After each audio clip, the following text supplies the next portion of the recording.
for the Jewish people, for the families of those who fell. We're going to light a Hazikaron.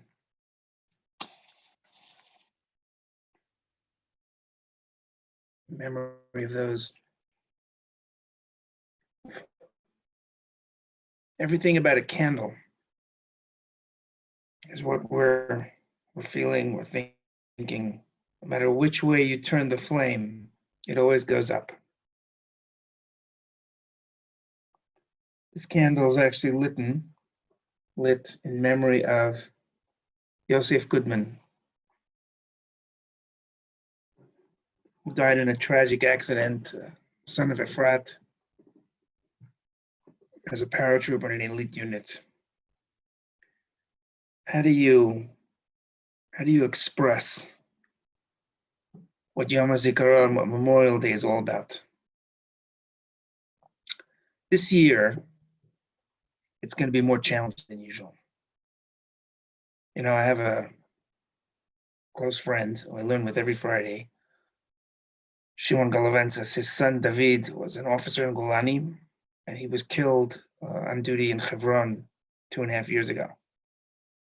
And I was talking to him last Friday and asking him, how is this Yom HaZikaron, how is this Memorial Day going to be different? Memorial Day in Israel is not like what I experienced when I was growing up in America. In America, it was a day for picnics. Sometimes you had off from school. There were big sales at Macy's. Not in Israel. In Israel, the country stops. And he said to me, on the one hand, this day is no different from any other day. There isn't a day that goes by that he doesn't think of his son. And it's not in the big picture. It's in the details. It's Friday afternoon when you're setting the table for Shabbat and you realize there's a place missing. It's when somebody asks you, how many kids do you have? It's when you walk into his room and the smell is still there. It's when one of your grandkids wants to play ball and you take a ball out of the closet and his name is on the basketball. It never ends. He said, every day is Memorial Day. He said, but on Yom HaZikaron, we feel a little comforted because we get a hug. It's a national hug. The entire country stops. We pour into the military cemeteries and we visit the homes. This is the first year, I think, since I came to Israel. So that's over 30 years that I won't be at Herzl. It's the first year that I won't go to Ranana to be with Benji Hillman's family, my cousins. And it's the first Memorial Day in a few years that I won't visit Shimon.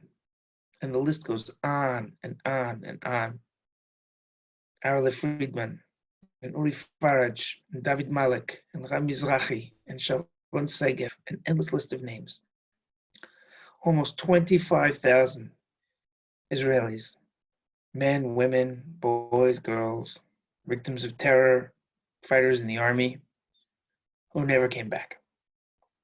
And tonight, tomorrow, before we celebrate Yom HaAtzmaut, before we explode in the awareness of what a gift it is to have a state of Israel, especially in today's world, we take a moment to pause and appreciate what a price we paid to have that. There is a powerful song. It comes from words by Rav Kook. I'll just play you the first part. Ben Adam, Ale Ben Adam Ale. Rise, son of man. Ki yesh lecha kanfei ruach. You have wings of spirit. Ben Adam, Ale Ben Adam Ale. Ale Ben Adam Ale Ben Adam. Ale Ben Adam Ale Ben Adam. Ale Ben Adam Ale Ben Adam. Ale Ben Adam Ale.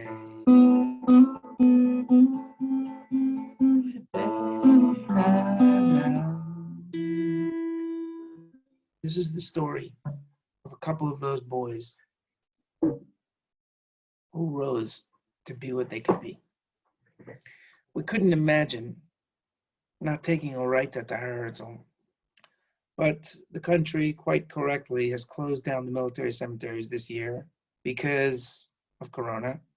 So we decided to go there a couple of days early, and we're going to show you a clip now to share with you a little bit of what Yom Hazikaron is here in Israel.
Difficult day.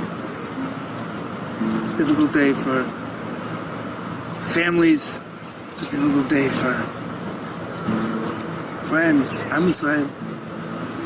And this year it's a little more difficult because in Kol HaKayev, with all the pain, there's one day of the year where everyone who lost someone, which is pretty much everyone in Medinas Yisrael, gets a hug. Come to our Herzl. Every year we bring a writer here, give a little shir, and then I tell them about Danny. And you come here with 100,000 people, and you run into guys you served with, guys who knew him, and it's a tour of pain, but in a certain way it's a tour of comfort. And this year our Herzl is empty. For all the right reasons, this year it's empty. I first met Danny when I was 19 years old. He and Didi Cohen, this is Danny, were with me in Gush. I had come to Gush when I was 18. Decided that year I was gonna stay, do Shana Bet, go to the army. So Shana Bet, I decided I wanted to get to know the guys I was going in with. They were a year younger than me. So I did this experiment, and every night I would sit at dinner in the evening with the Israelis, with the new guys. I didn't know them, didn't know Hebrew very well. And there was one boy who stood out. He was tall, blonde, handsome, had a sense of humor, had an infectious grin, but a very intense boy, serious, learning.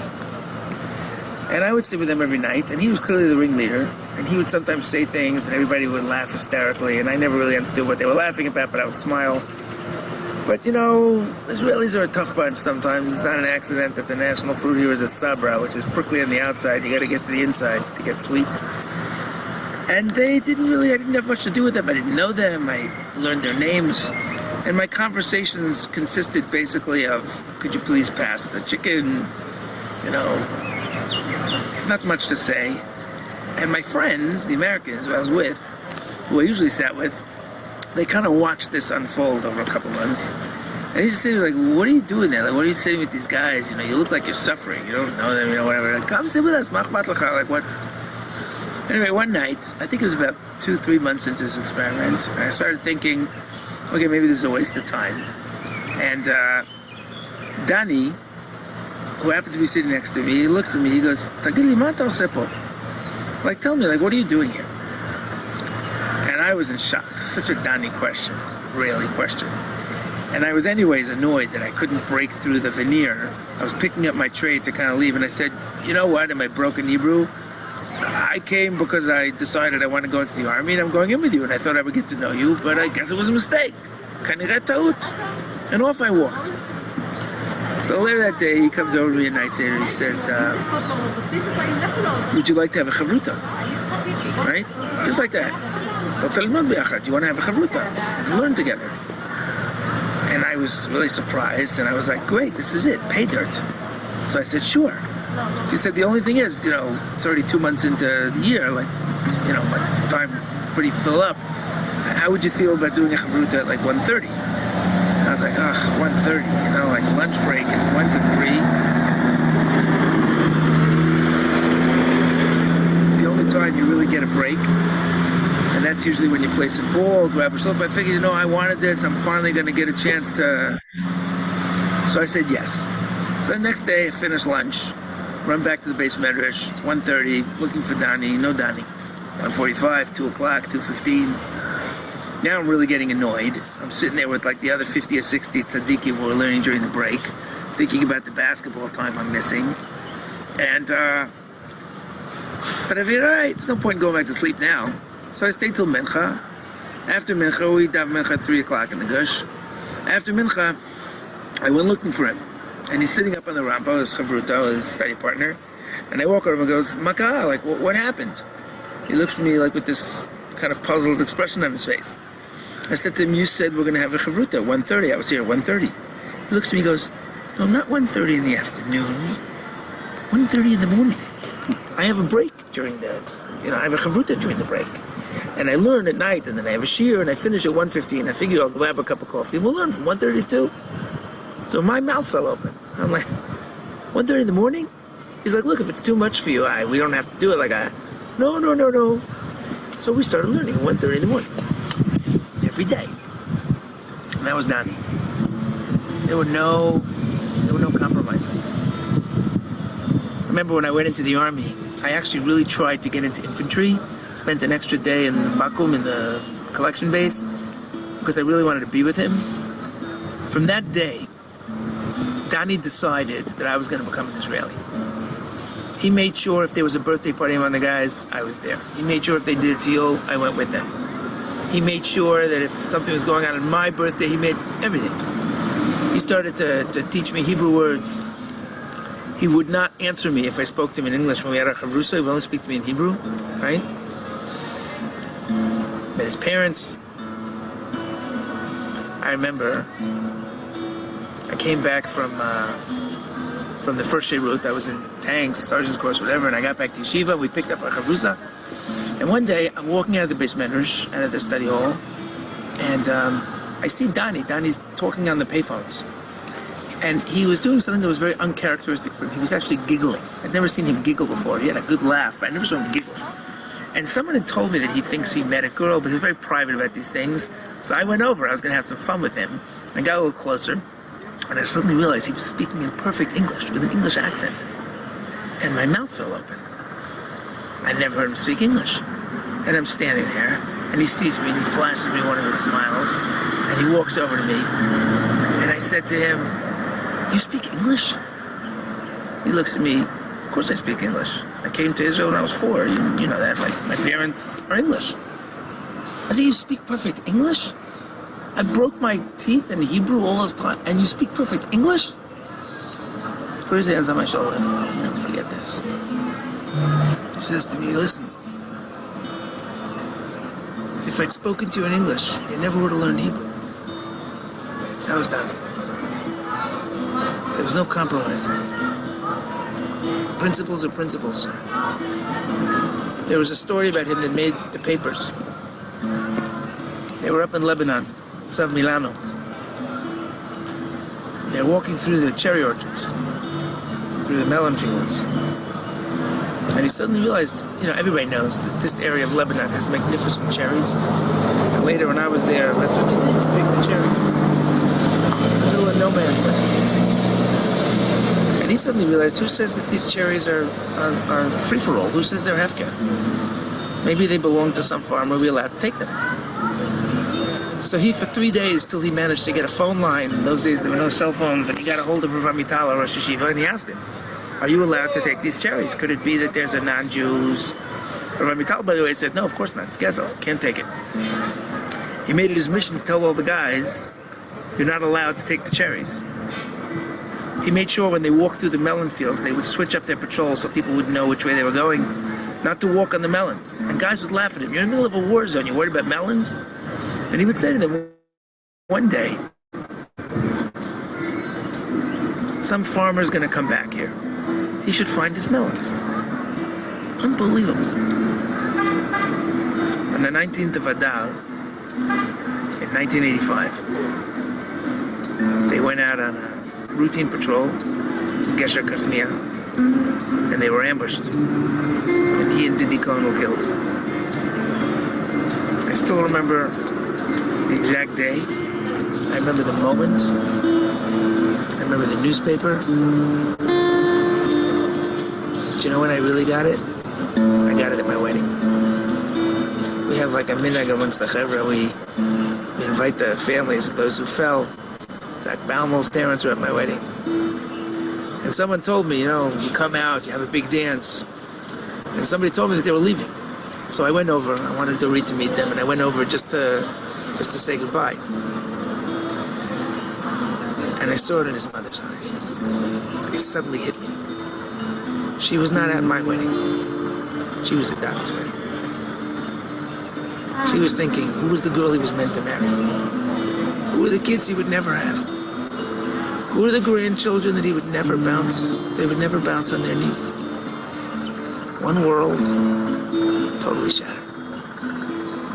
I'm 56 years old. I got married, I have children, I have grandchildren. So much has happened since 1985. And Danny will forever be, in my eyes, 19 like the last time I saw him. And that's one kever. That's one grave. And a mountain full of graves. In a country with almost 25,000 young men and women who are willing to give up everything so that we can have this mitzvah. We owe it to them, to remember them. David HaMelech loses his beloved son Yonatan. They come to tell him, and he laments a lament. Hoy Yonatan na'amta li ma'od. You were so pleasant to me. Yizachu Baruch.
כשאמות משהו ממני, משהו ממני ימות בך, ימות בך. אם תמות משהו ממך בי, משהו ממך בי, ימות איתך, ימות איתך. כי כולנו, כן כולנו, כולנו יקבע אנושית אחת חיה. ואם אחד מאיתנו הולך מעימנו, משהו מת בנו, משהו נשאר איתו.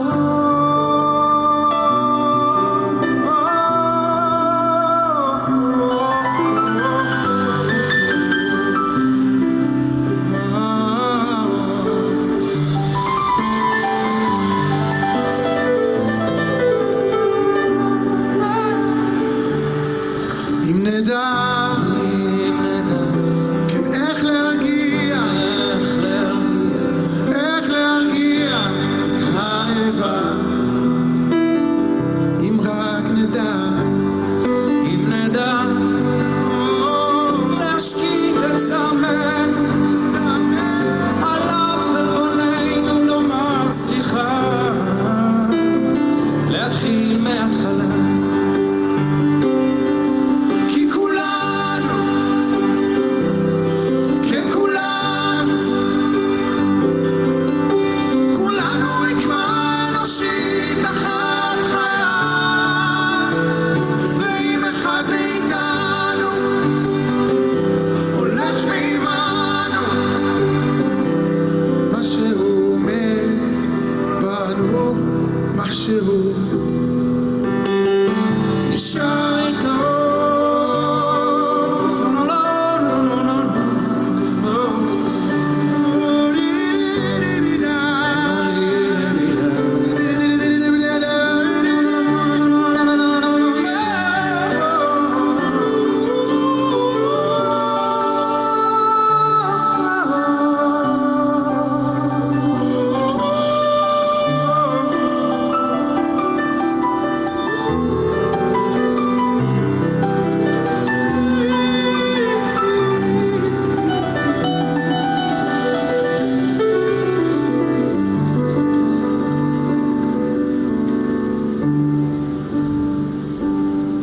כי כולנו,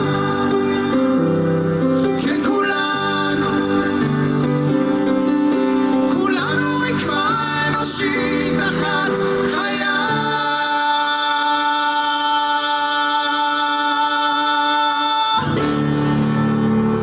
ואם אחד מאיתנו הולך מעימנו, משהו משהו נשאר איתו.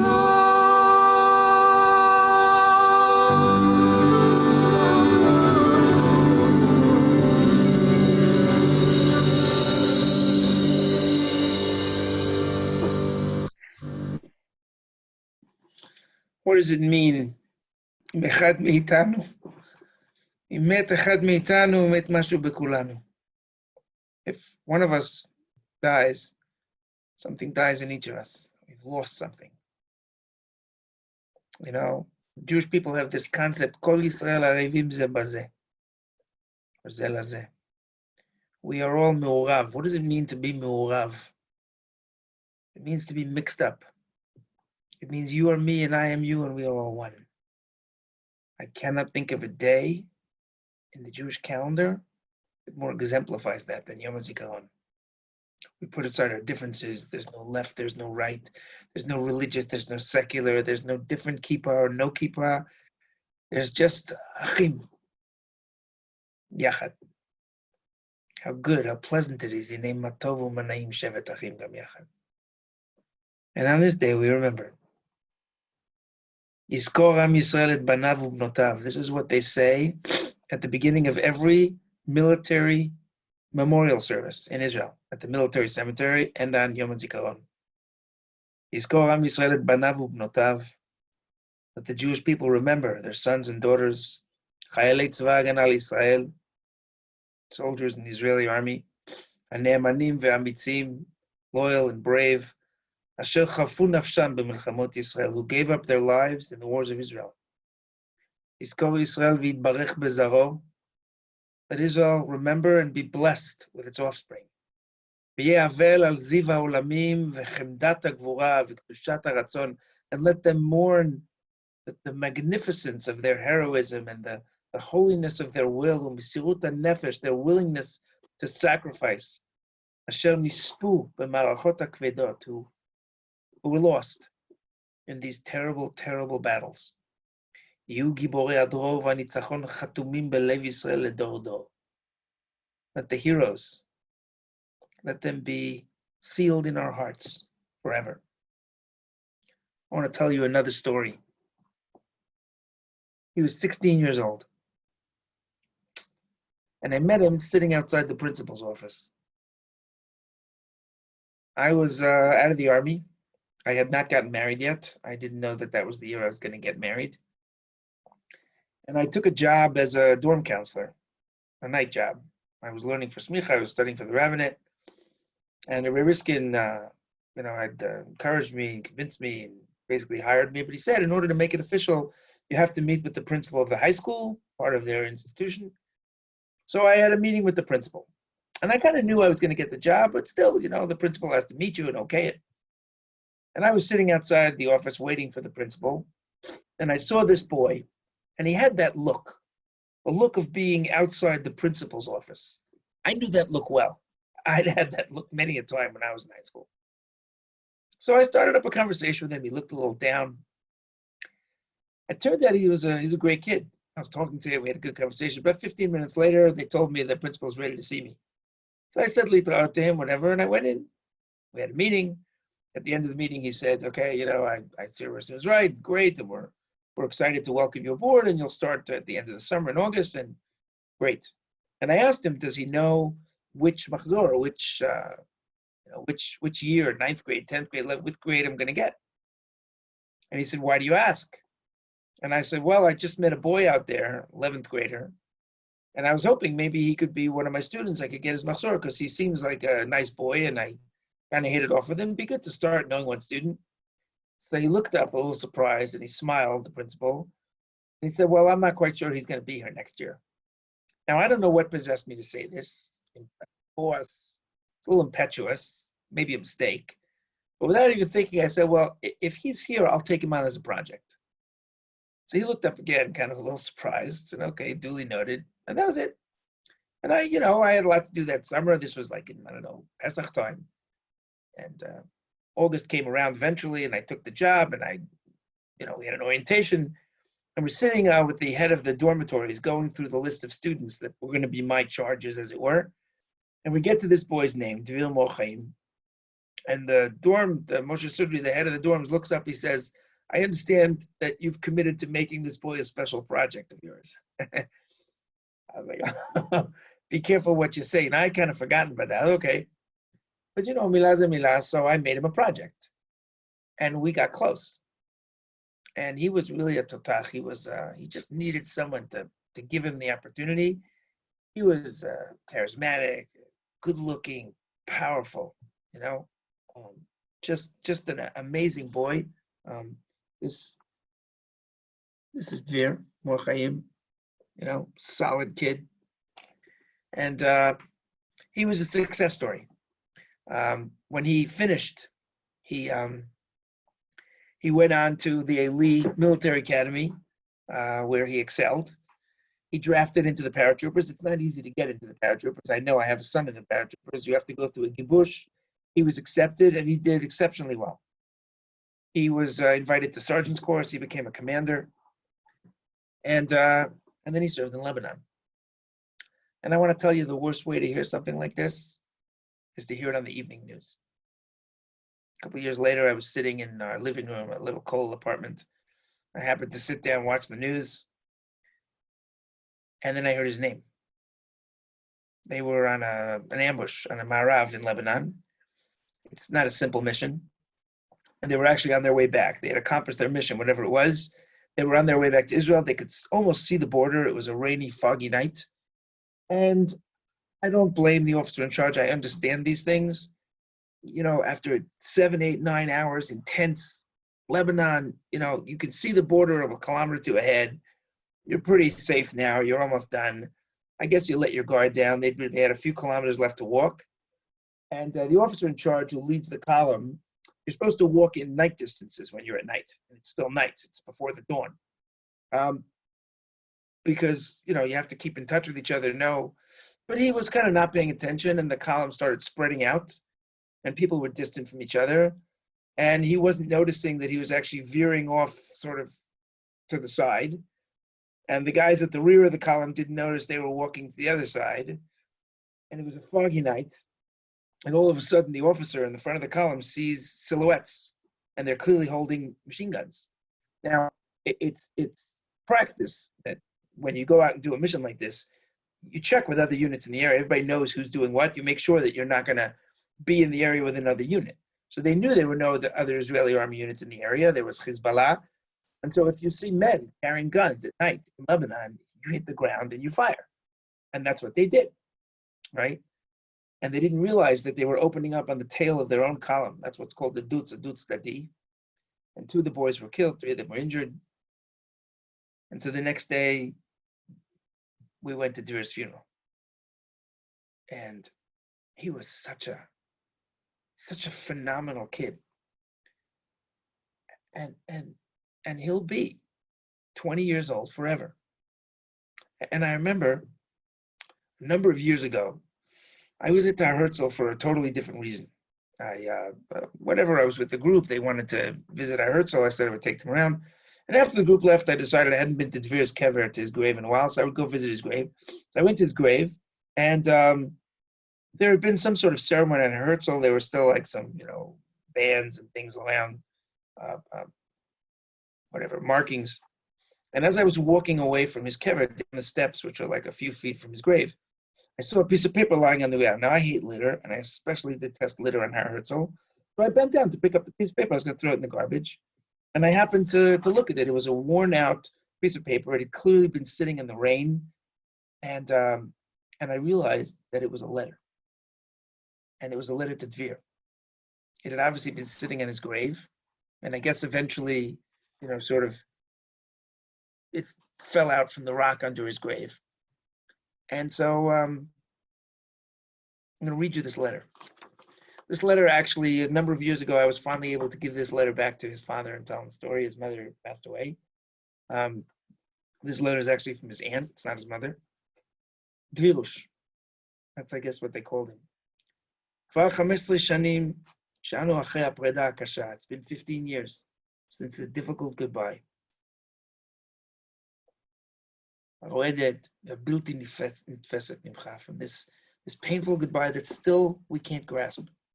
Shana achar shana, year after year, anu ba'im u'masbirim u'mesarvim lishkoach otcha. We refuse to forget you.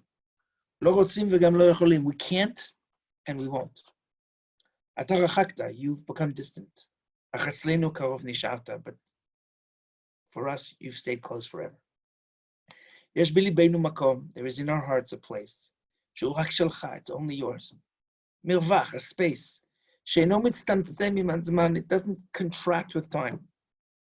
Gaguim she'olim v'nishanim b'chol irua mashmauti b'chayenu.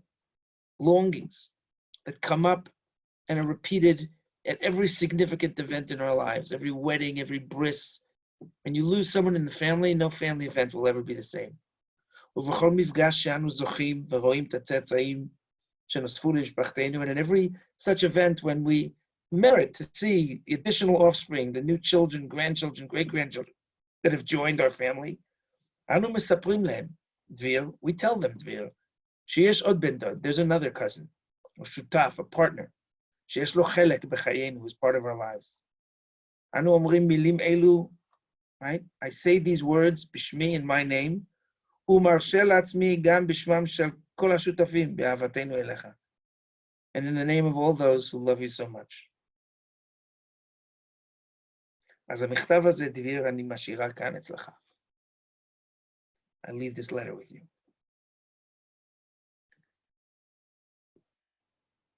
One family. One moment. Life forever changed. You know, there's a difficult question.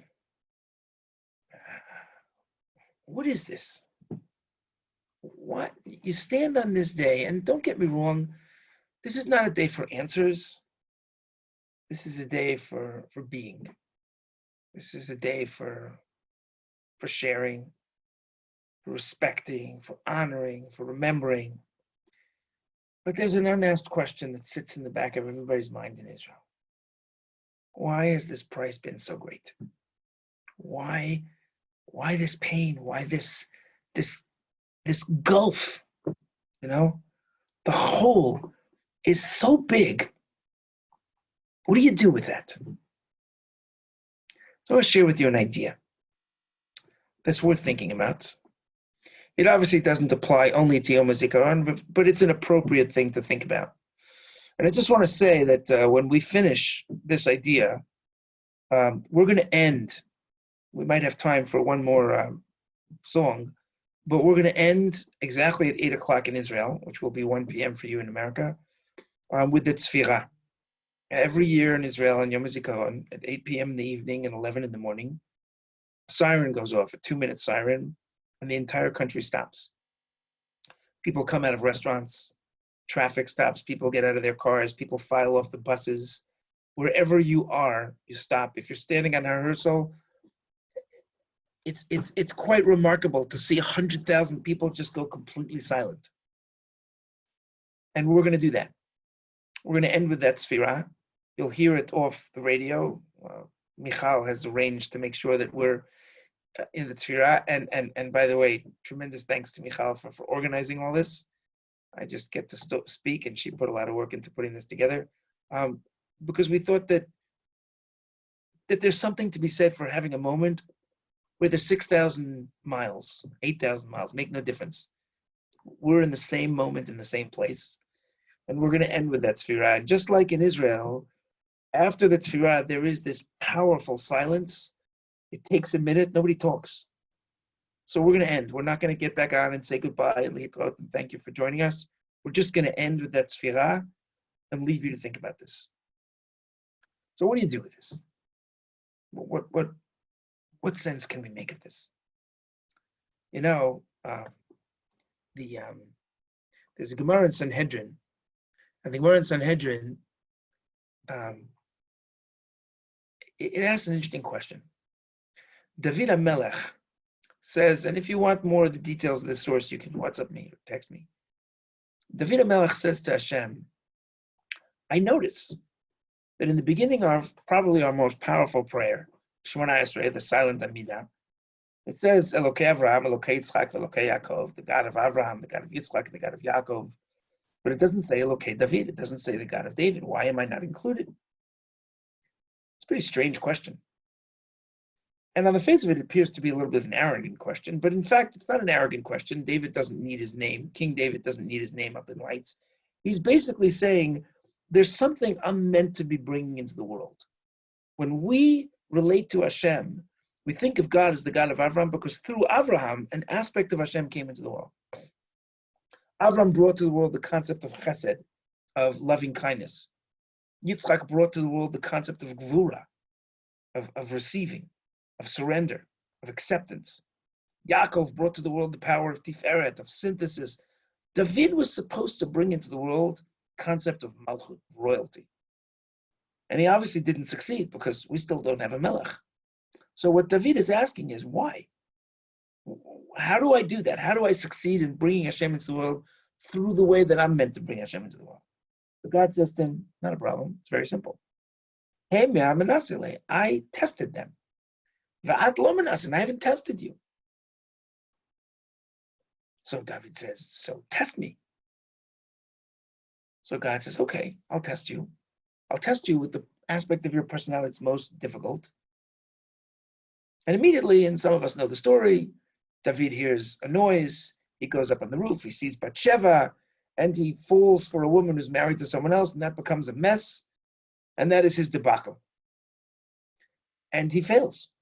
He clearly fails in the test. He pays a terrible consequence for it. You can read that in the book of Shmuel. So what's going on in that Gemara? First of all, why is Hashem's name placed on me if I succeed in a test? And what is the nature of a test? Well, let's think about this for a minute. Who was the first Jew ever tested? It says, V'hai Elohim nisa et Avraham. Hashem tests Avraham. Hashem comes to Avraham and says, I want you to take your son, your only son. Kachnet bincha et yechidcha she'ahavta et Yitzchak. He's the only son of Avraham and Sarah. He's the son that Avraham loves so much. His birth was a miracle. Avraham was 99 years old. Sarah was 89. Impossible. I want you to take that son, and I want you to offer him up. I want you to be willing to put your son on the altar.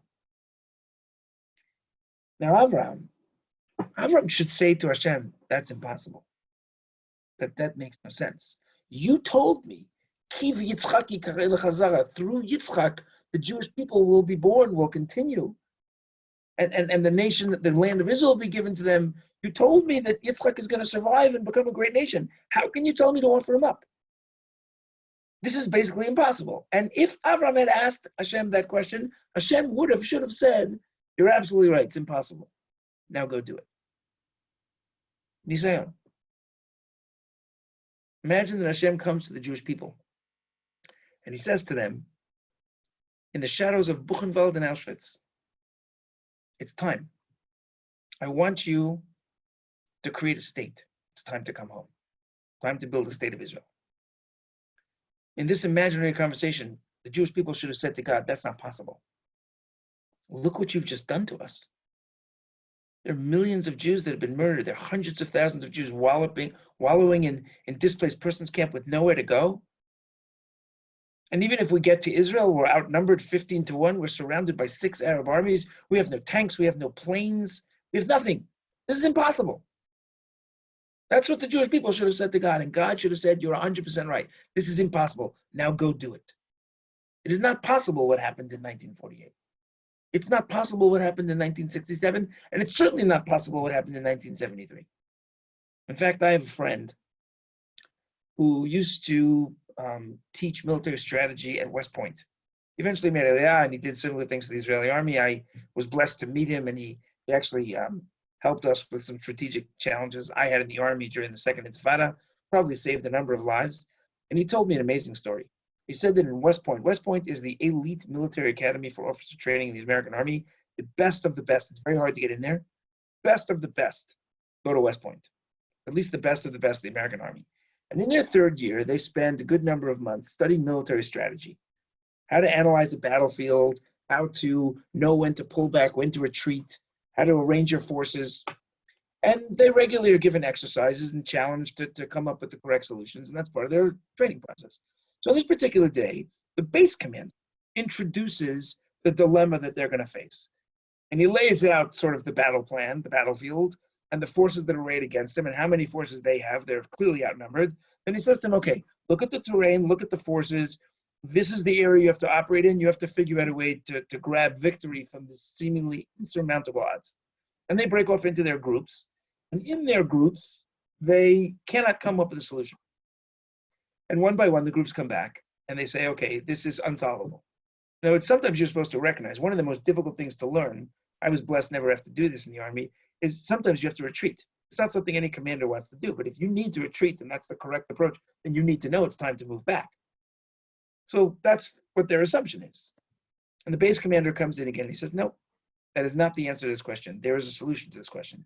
And they're sent out again and they spend hours and not a single working group comes up with a solution to this problem. And then he gathers them back together and he says to them, you're actually right. This is not possible. There is no military solution to this problem. But this is the story of the Israeli army on the Golan Heights in 1973. 25 tanks of Avigdor Kalani facing 650 Syrian tanks. It is not possible. It's impossible for that to have happened. And yet it did. And he says to them at the end, with everything else I've taught you, you need to know that sometimes the impossible is possible. What does the word nisayon mean? We take that to mean a test. The root of the word nisayon is a nes. It is a miracle. It's miraculous. Hashem tells Avram to offer up his son, and at the same time he tells him, your son will survive. That's not possible. Hashem tells us that we'll have a state of Israel. It's not possible. If you would have told a Jew getting off the train in Treblinka in 1943 that 5 years later we would be dancing in the streets of Tel Aviv in the new state of Israel, he would have looked at you like you were mad. And here we are. There is something miraculous. And when we overcome that challenge and we realize that a miracle has occurred, two things happen. First thing that happens is we suddenly realize that this could only happen because we have a silent partner.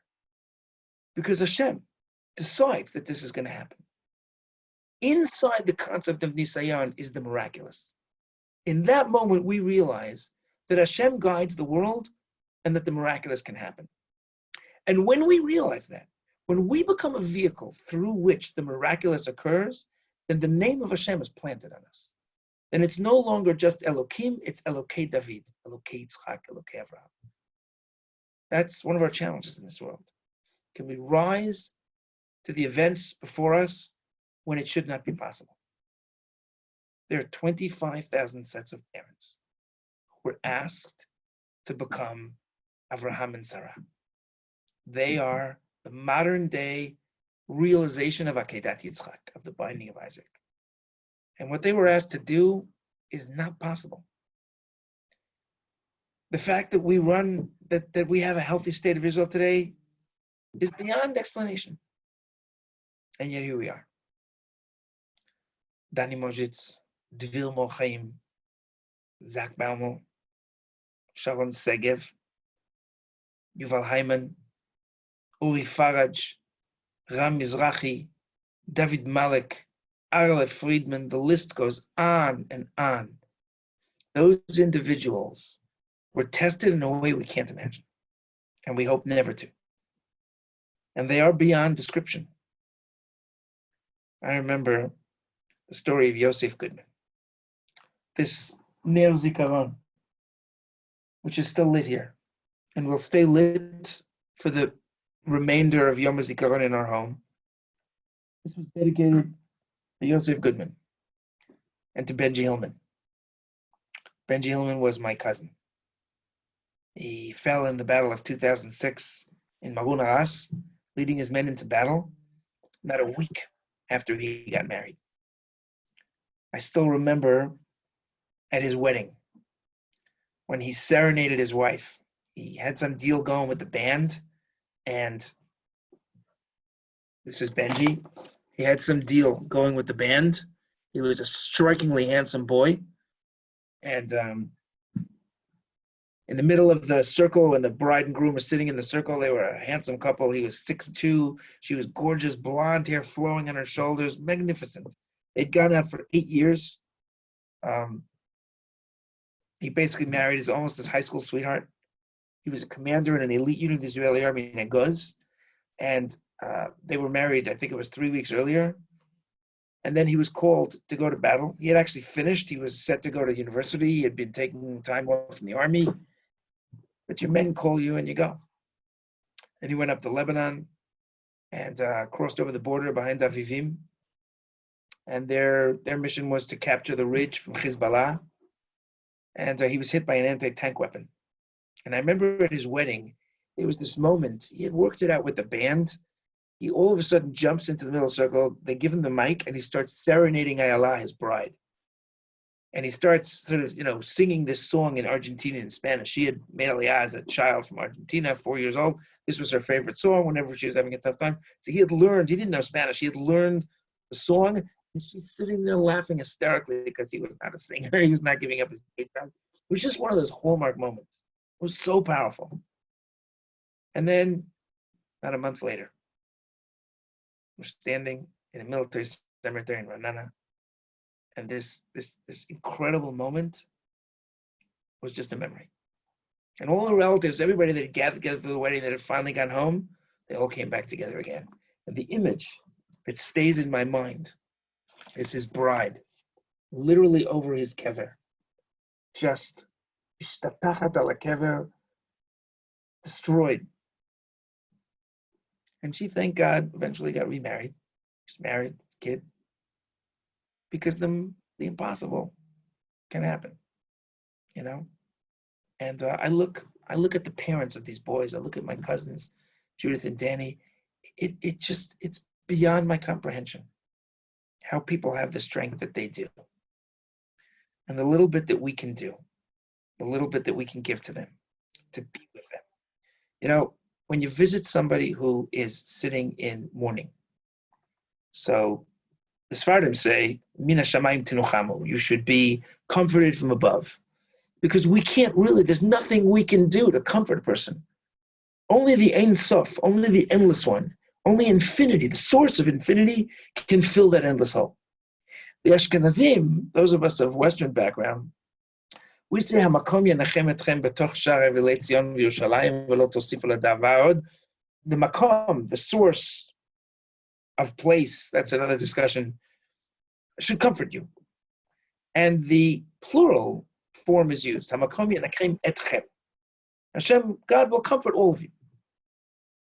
So it's interesting. What do you do if you go to a shiva and there's only one person sitting shiva? So the custom actually is that you still say Hamakom yanachem etchem, all of you. Rav Ovadia Yosef talks about this. Why? Because when a Jew is in pain, he's never alone. Imo anochi v'tzara. Hashem is with him, and Hashem is comforted along with our comforting. And that's what this day is about. So Hashem should bless us, that we somehow succeed in experiencing this day and taking a pause. We should be blessed that one day soon, you know, I remember when my son was born, both my sons, and I hoped, all my children, that they wouldn't have to put on a uniform. We have a son, Yair, in the paratroopers now, he's in officer's course. We dream of the day when they won't need to be in uniforms. We dream of the day, I have a grandson. He's 6 years old. Hashem should bless him that when he's 18, I can say to him, you know, used to be once there was an army. Now we don't need armies anymore. But in the meantime, that we should be there and we should feel the pain of these families and know, and they should know that we're always there for them. And shalom should come our way. And I'll just finish with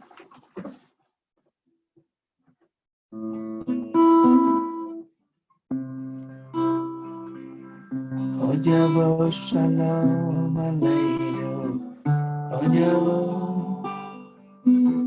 Onyavo shalom aleinu, Onyavo shalom aleinu, Onyavo shalom aleinu,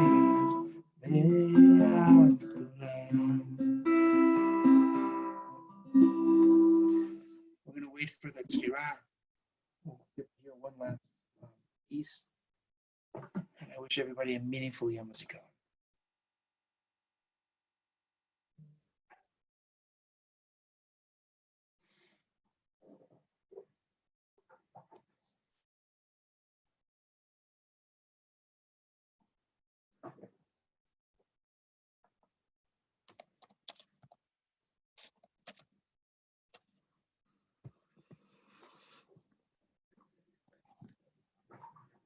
Maybe we're having a technical moment, so.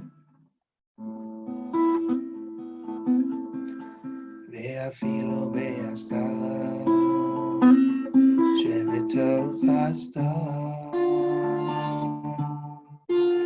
בוודאי גם שם נמצא השם יתברך, ואפילו בהסתר, שבתוך הסתר,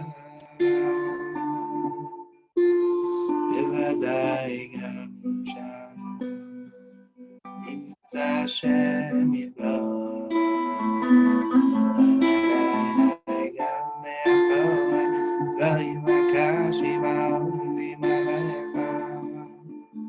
אני עומד, אני עומד, אני עומד. גם מאחורי הדברים הקשים העומדים עליך. אני עומד, אני עומד, אני עומד.